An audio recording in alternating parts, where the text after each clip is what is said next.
الله وبركاته. إن شاء الله النهاردة هنشرح الجمل الشرطية زي ما اتفقنا في الفيديو اللي فات.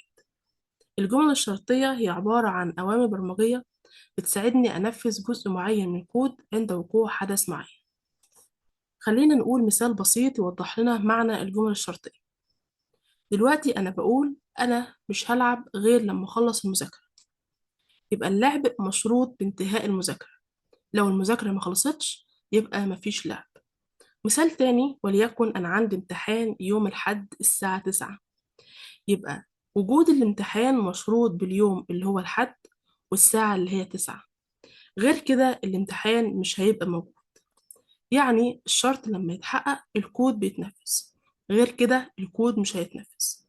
خلينا نحل المشكلة بتاعة الفيديو اللي فات. كانت ايه المشكلة؟ كانت المشكلة أنا دلوقتي لما أعمل كده بلاقي إن الشخصية بتقف هنا وبتتحركش، وعرفنا إن دي آخر حدودها. طب أنا عاوز أقول لها لو وصلت للإكس بتساوي 270 ارجعي تاني للإكس بتساوي سالب 240. يبقى أنا عاوز أديها شرط. الشرط ده بيقول لها لو الإكس عندك ساوت 270 أو 240 ارجعي تاني لسالب 240. هنعمل كده إزاي؟ هنعمل كده عن طريق الجمل الشرطية. طب أنا عندي كم نوع من الجمل الشرطية؟ أنا عندي نوعين، عندي if و if else. إيه الفرق ما بين if و if else؟ if then بتقول لي لو الشرط اتحقق نفذ الكود ده، ما اتحققش ما تنفذش حاجة.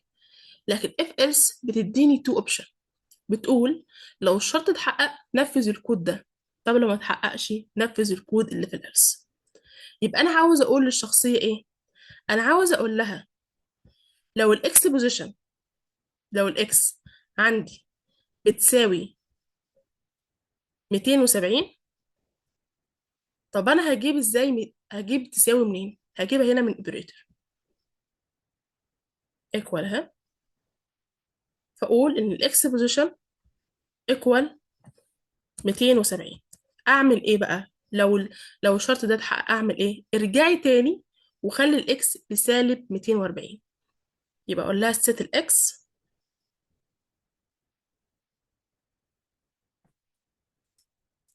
سالب 240. انا دلوقتي متوقع ايه؟ متوقع ان هي توصل ل 270 وترجع تاني ل 240، وعشان انا حاططها في لوب فوريفر فهحس ان هي بتجري. خلينا كده نجرب.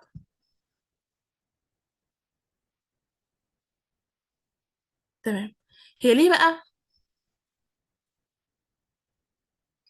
هي ليه بقى ما وقفتش هنا كده وما كملش الكود؟ لان بكل بساطه انا قايل لها هنا اهو افضلي امشي لغايه ما توصلي ل 270. وصلت 270 يعني الشرط اتحقق، خلاص نفذي الكود بقى اللي هو ايه؟ خلي الاكس عندك بسالب 240. خلينا نعمل مشروع تاني اكثر صعوبه شويه. انا عاوزه الشخصيه تقول لي ادخل الرقم بتاعك، ولو الرقم زوجي تقول الرقم زوجي، ولو فردي تقول فردي. طب هتعرف ازاي زوجي وفردي؟ احنا عارفين ان باقي الاسم اي رقم زوجي على اتنين هيبقى بصفر، غير كده هيكون فردي. خلينا نعمل الكود ده، بس خلينا نختار شخصية تانية، خلفية تانية وشخصية تانية. وليكن مثلا الشخصية دي. خلاص أنا مش عاوز القط ده بقى خلاص. أنا عاوز أقول when green flag clicked. هتاسك تسأليني منين بقى؟ من sensing إني أدخل إيه الرقم. ممكن تقول مثلا أدخل الرقم. تمام. لو طالما قلت لو يبقى أنا عاوز إيه؟ جملة شرطية. بس أنا دلوقتي عندي خيارين، يبقى هختار الإف ولا الإف إلس؟ هختار طبعا الإف إلس. هنيجي أنا عند كنترول ونختار الإف إلس. أنا عاوزة أقول لها لو الأنسر يعني الرقم اللي أنا اديتهولك باقي القسمة على الاتنين بتساوي صفر، قولي إنه زوجي. يبقى أنا قلت دلوقتي الأنسر، جينا عند السنسنج عند الأنسر عاوزاه إيه؟ يإيكوال. يبقى هاجي أنا عند الأوبريتور وهو الإيكوال. عاوزة إيه بقى؟ عاوزة المود. المود اللي هو إيه؟ باقي الاسم. يبقى الأنسر مود مود الاتنين ايكوال كام؟ ايكوال زيرو.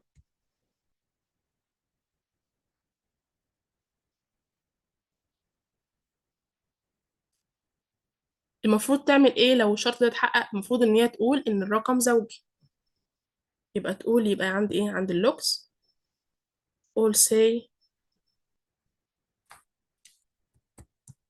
الرقم زوجي. طب else هتقول ايه؟ هتقول ان الرقم فردي. الرقم، خلينا نجرب كده. قالت ادخل الرقم، هقول لها وليكن 10. قالت الرقم ايه؟ الرقم زوجي. خلينا نقول حاجة تانية. ادخل الرقم وليكن 5. قالت الرقم فردي. مثلا عاوزة تقول ايه؟ ان الرقم 5 رقم فردي، او الرقم 2 رقم ايه؟ رقم زوجي. هعمل كده ازاي؟ هعمل جوين. جوين يعني ايه؟ هدمج. هندمج منين؟ عند الاوبريتور. هقول هدمج الانسر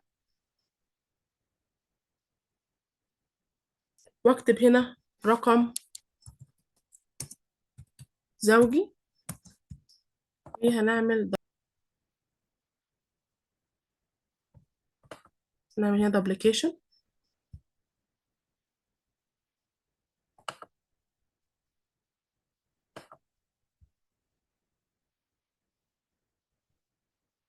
خلاص احنا مش عاوزين سي دي، وهنكتب هنا رقم ايه؟ رقم فردي.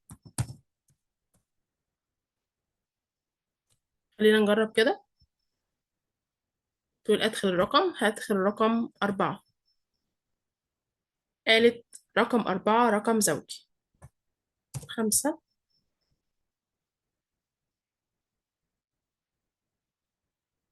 تمام. 10. تمام. وبكده نكون خلصنا فيديو النهاردة، وعرفنا ايه هي الجمل الشرطية وطبقنا عليها. أشوفكم في الفيديو القادم.